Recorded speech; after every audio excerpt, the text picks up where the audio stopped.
지난 주일날 암송했던 구절입니다. 옛적에 선지자들을 통하여 여러 부분과 여러 모양으로 우리 조상들에게 말씀하신 하나님이, 하나님께서는 지금도 말씀하신 줄 믿습니다.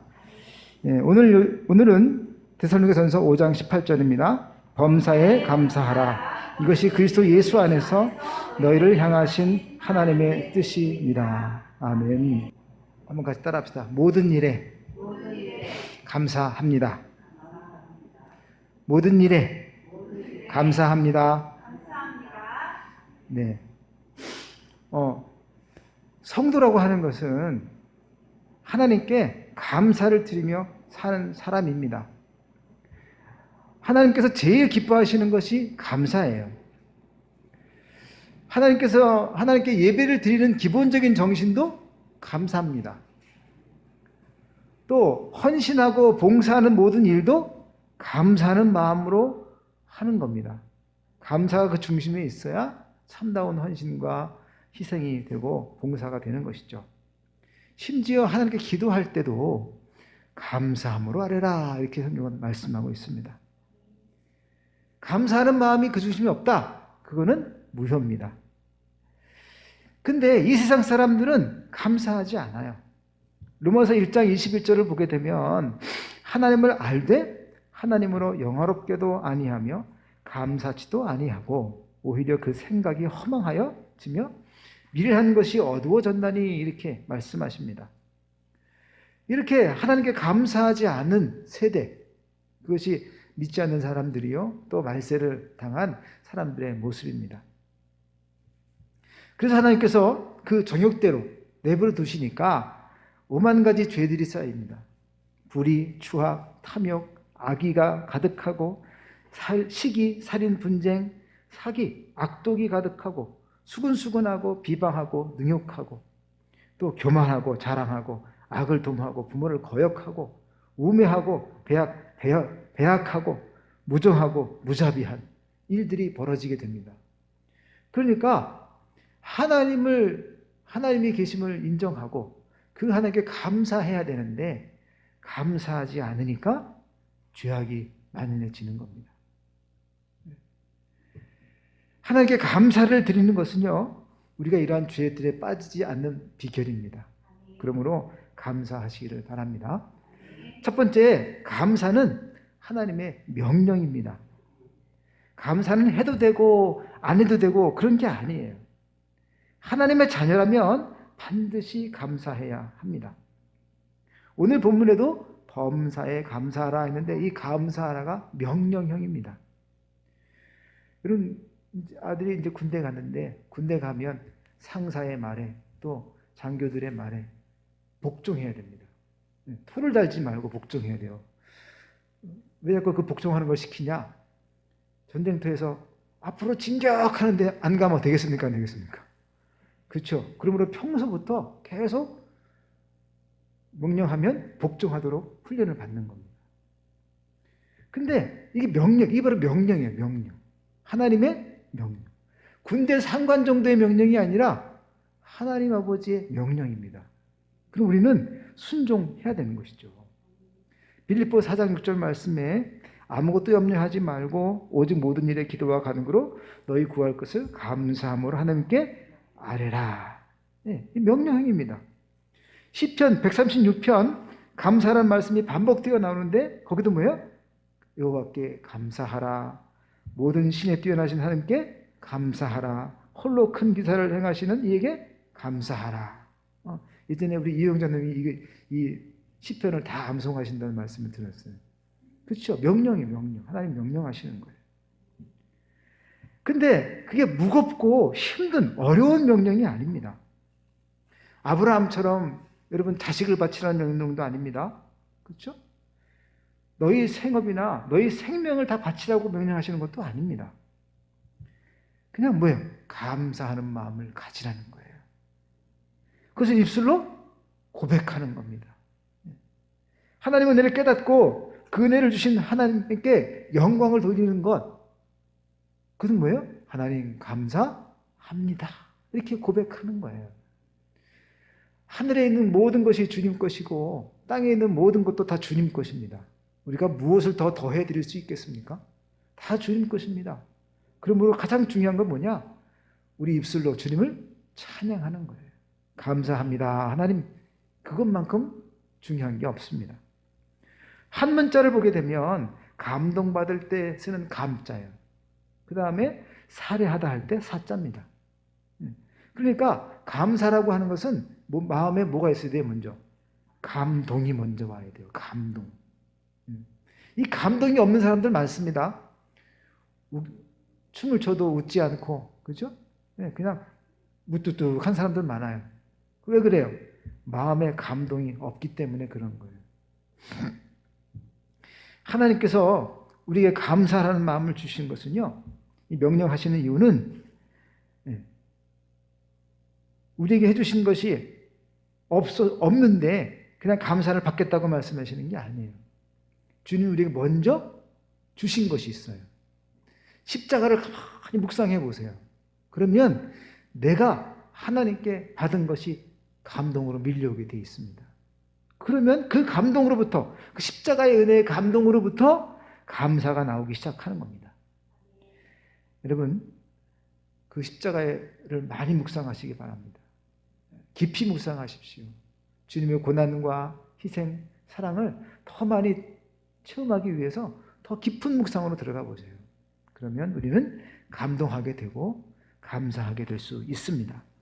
감사는 명령입니다. 잊지 마시기 바랍니다. 두 번째, 감사는 하나님이 우리에게 대한 뜻이에요. 본 말씀에 보면 이는 그리스도 예수 안에서 너희를 향하신 하나님의 뜻이니라 이렇게 말씀하십니다. 하나님의 뜻대로 살기 원하십니까? 정말 하나님 원하시는 삶을 살고 싶어요? 그러면 감사하라 이거예요.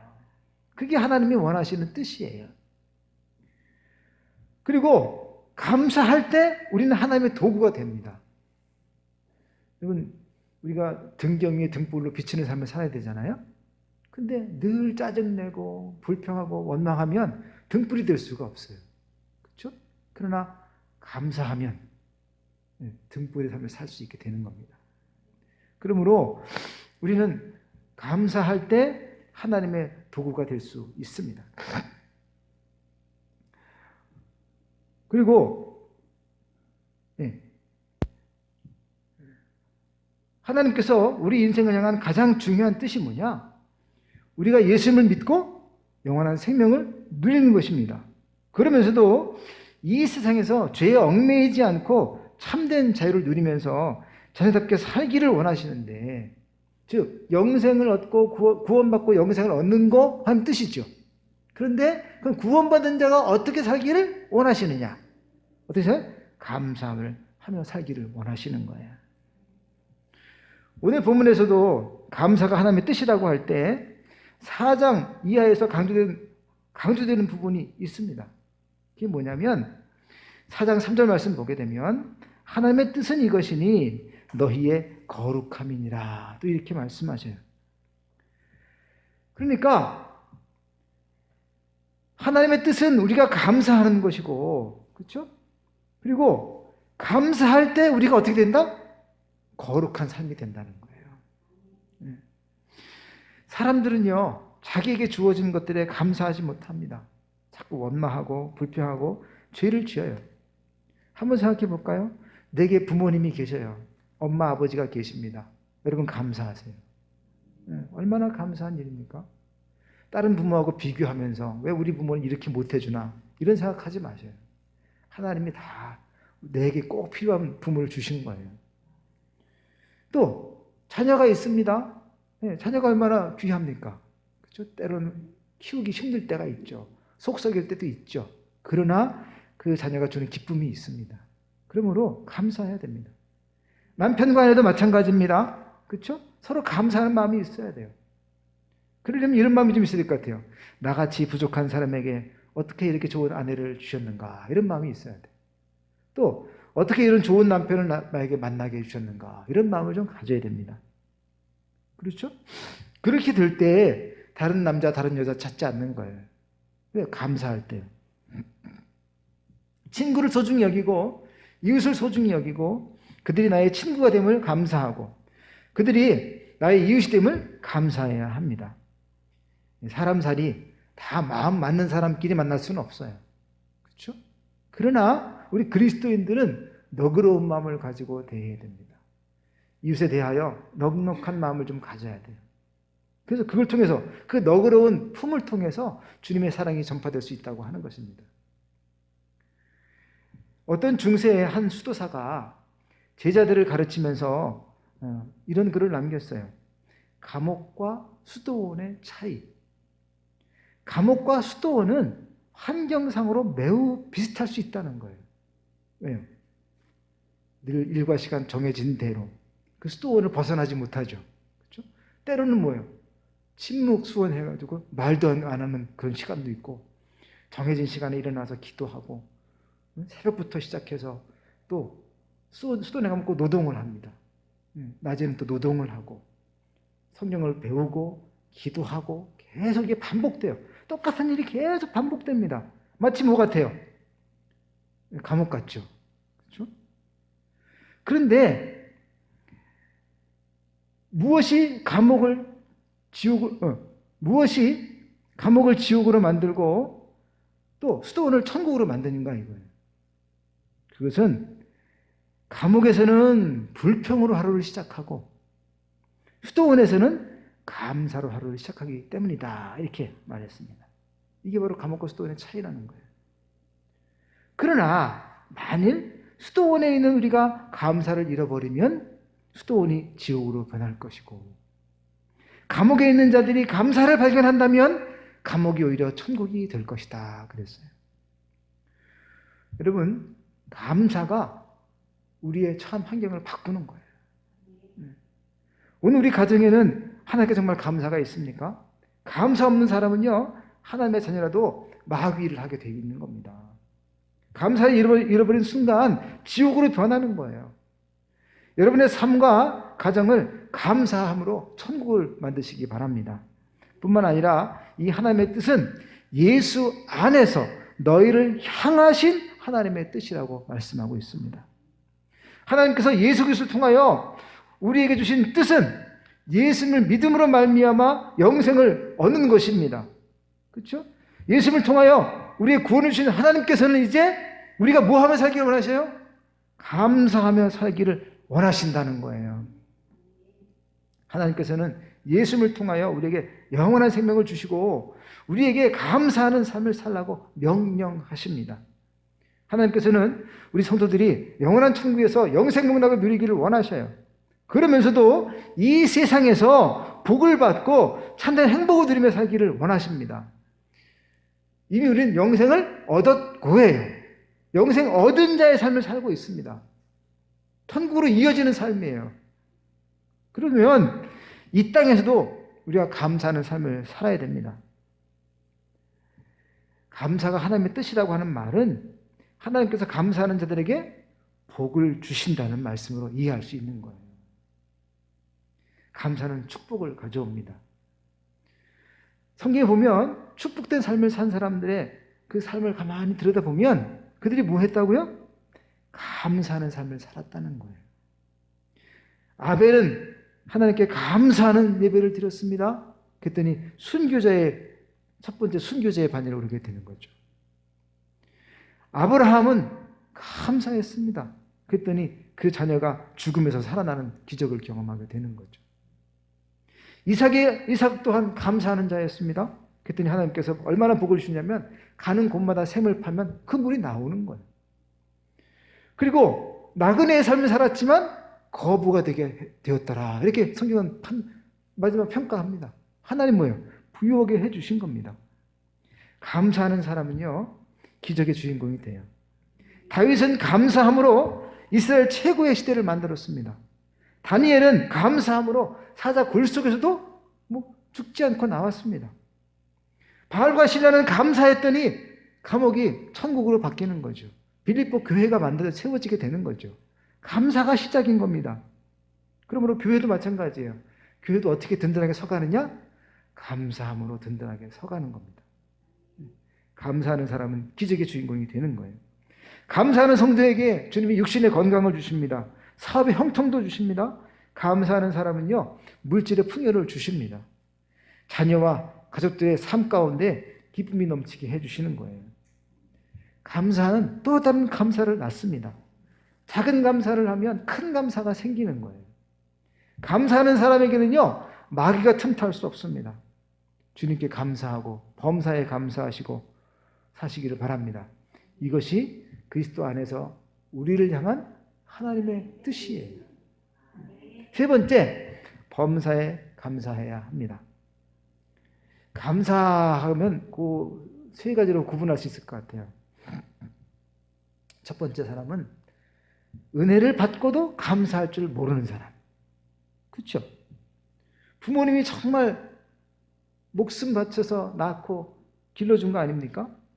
그러면 감사할 줄 알아야 됩니다. 근데 엄마 아빠 왜 날 낳았어요? 이러면서 그냥 하는 사람들이 있어요.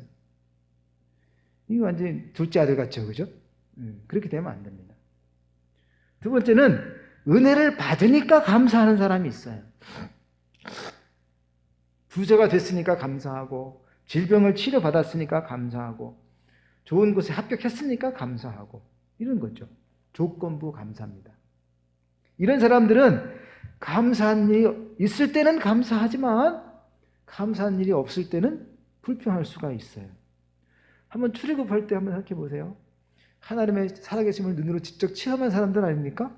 그렇죠? 이스라엘 백성들은 눈으로 직접 봤어요. 불기둥, 구름기둥을 본 사람들입니다. 근데 그들도 어떻습니까? 출애굽하며 하나님이 그렇게 역사할 때는 감사하다 그러고 속옷이며 춤추며 주님을 찬양했어요. 근데 마라에 갔더니 물이 마시는 물이 없고 웅덩이를 파는데 그 물이 써요. 그러니까 어떡합니까? 불평하죠. 원망하죠. 그렇죠?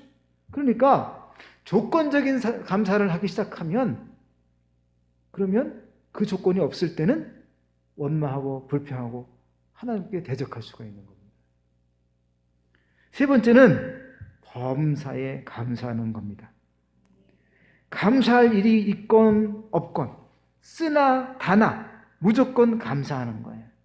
오늘 본문의 말씀은요, 우리가 감사할 때 범사에 감사라고 말씀합니다. 범사라고 하는 말은 헬라 원어를 보게 되면 모든 상황과 환경 속에서 이렇게 이야기하는 거예요.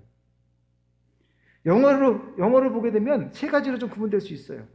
어떤 형편에서든지, 또 모든 일에, 그다음에 무슨 일이 일어나든지. 언뜻 보기에 다 비슷해 보이지만 범사라는 말을 다양한 각도로 이해할 수 있는 겁니다. 우리는 좋은 일에도 감사할 뿐만 아니라 내가 보기에 좋지 않은 일일지라도 감사할 수 있어야 합니다. 사소한 일에 감사할 수 있어야 돼요. 큰 일도 감사해야 됩니다. 인생이 양지에 있을 때 감사해야 되죠. 근데 우리 인생이 때로는 음지에 놓일 때가 있습니다. 그것도 뭐예요?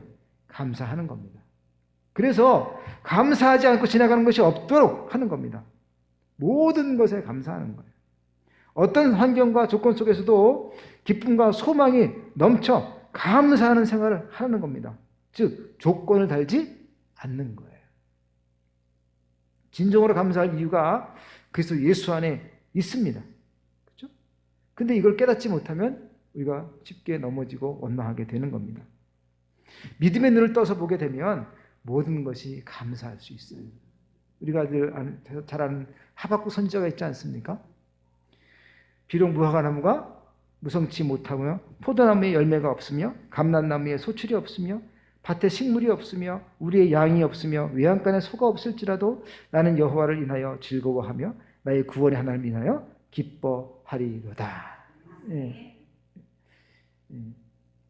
많은 사람들이 이 본문을 그냥 조건 없는 감사 이렇게 말하기도 하지만 그게 아닙니다. 감사할 것도 많고 때로는 어려운 일이 있지만, 그러나 우리가 정말 감사해야 될 것은 뭐냐?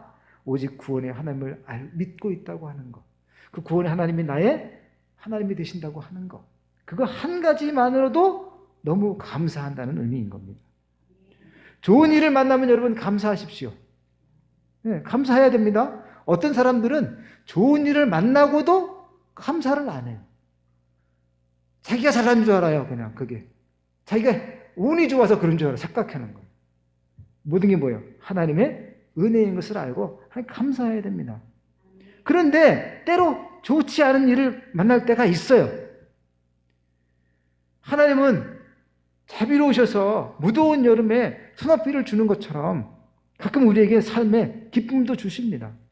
그러나 때로는 뭐예요? 그 땡볕이 될 때가 있고, 그렇죠? 비가 홍수가 날 때도 있고 그런 겁니다. 자녀를 낳아 키우는 거 쉬운 일은 아니죠. 그러나 그 속에서 우리는 좋은 일을 자주 만납니다. 그렇죠? 그리고 나를 닮은 다음 세대가 있다고 하는 게 이게 얼마나 큰 감사입니까? 평생 부부로 사는 거 굉장한 희생과 인내를 필요로 하는 겁니다. 그 속에서 하나님께서는 종종 좋은 일을 주셔요. 한 생을 살면서 지난 세월 돌이켜보면 나름대로 다 각자의 좋은 일이 많이 있었을 겁니다. 그런데 때로는 힘들 때도 있는 겁니다. 그렇죠? 그럴 때도 뭐예요? 감사하는 마음을 가져야 되는 거예요. 여러분, 좋은 일이 있을 때 감사하십시오. 그러나 나쁜 일에도 감사할 수 있어야 합니다. 범사에 감사하라. 이는 너희를 향하신 하나님의 뜻입니다. 이 말씀은요, 1차적으로 데살로니가 교인들에게 향해 주신 말씀이죠. 네, 사도 바울이 데살로니가 교회에 쓴 거예요. 1차 수신자는 데살로니가 교회 성도들입니다. 근데 당시 데살로니가 교회가 어땠냐면 엄청난 핍박을 받고 있는 상황이었어요. 말씀드린 것처럼 로마의 대화재가 난 이후로 300년 동안 기독교는 굉장한 핍박을 받게 됩니다. 그렇죠? 그런 핍박받는 상황에서 데살로니가전서 3장 4절에 우리가 너희와 함께 있을 때 장차 받을 환난을 너희에게 말하였더니 과연 그렇게 된 것을 너희가 아느니라. 그러니까 사도 바울에게 처음 복음을 접한 데살로니가 교인들, 예루살렘에서, 그렇죠? 처음 와가지고 성령의 충만함을 받고 회개해서 구원받은 사람들, 그 사람들이 바울을 통해서 뭘 들었다는 거예요? 안디옥 같은 데서 들었겠죠, 그죠? 거기서 뭘 들었어요? 우리에게 환난이 있을 거야 라는 예언의 말씀을 들었다는 거예요. 근데 실제로 뭐예요? 지금 그 환난이 지금 너에게 임했다는 거죠. 그런데 그들에게 뭐라고 말합니까? 항상 기뻐하라, 쉬지 말고 기도하라, 범사에 감사하라, 이렇게 말씀하는 겁니다. 여러분, 핍박이 있는 거예요. 매를 맞습니다. 끌려가 죽기도 합니다. 이리저리 쫓겨다닙니다. 카타콤이라고 하는 걸 보게 되면 지하 굴 속에 들어가 살아요. 빛이 없는 지하 굴 속에서 숨어 살아요. 그런 상황까지 될 수밖에 없는 겁니다. 근데 굶어 죽을 수도 있고, 그런데도 감사하라. 지금 바울이 그들에게 이야기하는 것입니다. 우리가 우리 마음에 원하지 않는 일들을 경험한다고 할지라도 데살로니가 교회 성도들처럼 핍박을 받는 사람에 비하면 그건 아무것도 아니지 않겠습니까? 무서운 핍박, 목숨의 위기 앞에 있는 데살로니가 교인들에게 감사하라고 했는데, 오늘 우리는 어떻습니까? 언짢은 일 좀 있다고 화를 내고 원망하고, 조금 손해봤다고 하고 안달하고, 그렇지 않습니까? 그들에 비하면 우리는 뭐예요? 감사할 게 얼마나 많은지 모릅니다. 내 몸이 좀 손해보면 그것도 감사하는 거죠. 사랑하는 사람이 일찍 먼저 죽을 수도 있고 질병에 빠질 때도 있습니다. 그러나 뭐예요? 감사하라. 주님 말씀하고 있는 겁니다. 감사는 하나님의 명령입니다. 감사는 우리를 향한 하나님의 뜻입니다. 범사에 감사하는 것이 그리스도 안에서 우리를 향한 주님의 뜻입니다. 좋은 일을 만나면 감사하시기 바랍니다. 좋지 않은 일을 만나도 감사하시기를 바랍니다. 이미 우리가 받은 하나님의 은혜가 너무나 크기 때문에 범사에 감사하면 더 좋은 일들이, 더 감사한 일들이 더 넘칠 줄 믿습니다. 그래서 2021년도 표어를 어떻게 정할까 고민하다가 지금 우리 범사에 모든 일에 감사하며 그 다음에 사랑합니다. 감사와 사랑 이 두 가지 단어를 생각하면서 2021년도 이 두 가지 열매를 잘 맺는 우리 만나기 온 성도가 되시기를 간절히 축원합니다. 예, 우리 네, 새해 소망 쓴 거 있겠습니다. 네, 이런 예배 날이 있어요. 참. 우리 연장자 무대라서 장로님께 제일이에요.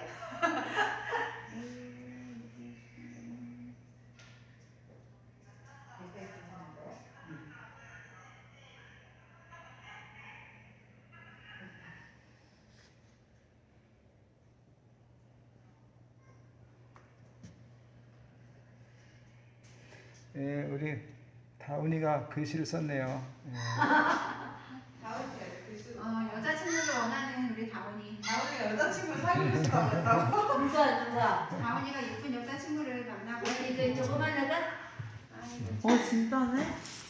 너무 네, 네, 편안한 저녁 되시고요. 우리 다음 주일날 뵙겠습니다.